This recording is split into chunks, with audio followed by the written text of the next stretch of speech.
With every bite of ice cream the woman took, the little girl across from her followed suit. The woman found it rather amusing. The little girl was having a great time too. But the next second, the woman set down her spoon and flashed an evil grin. She wiped the blood from her watch, walked straight up to the girl, and dumped her ice cream all over her. The woman's name was Villa. She was a top-tier assassin, killing over a dozen people every day. She had a temper and a quirky personality. When she saw elderly people descending stairs slower than turtles, Villa would point and hurl insults. Villa held no respect for anyone, regardless of age or gender. Back home, Villa wasn't about to idle either. She pulled out cosmetics and plastered her face whiter than a wall. Then she poured poison onto the table. Grabbing a bottle of liquor, she flopped onto the sofa, staging a suicide scene. She waited for her boss to arrive and assign her a mission. The moment he stepped through the door, he was met with this sight. The boss jumped in surprise. He hurried over to check on her.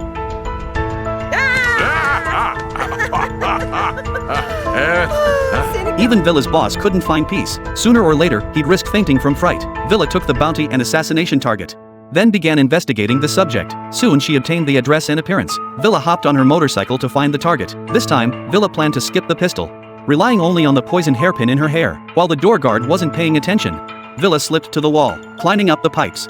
She entered the house only to find it empty. Villa peered outside and saw the wealthy man hosting a party in the backyard. A faint smile touched Villa's lips. Spotting the target was like spotting an ATM. She walked into the bedroom and opened the wardrobe, intending to find a dress to blend into the party. Suddenly, the security guard's footsteps echoed. The guard noticed the wardrobe, which had been closed moments ago, now stood open. He began searching inside. After searching for a while without finding anyone, the guard thought he was overthinking it. Little did he know Villa was hiding inside a suitcase. Villa changed clothes and blended into the party. Just as she was about to approach the tycoon for the assassination, she saw him bullying his grandson.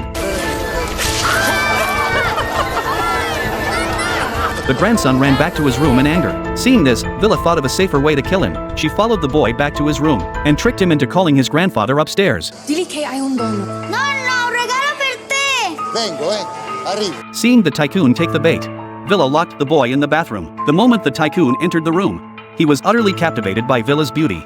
Instantly forgetting about his grandson, he stared at Villa, unable to look away. Villa found an excuse to close the door. While the tycoon was studying Villa, she quietly pulled out a hairpin, stabbed it directly into his eye, and pressed poison into the wound. The tycoon met his end instantly.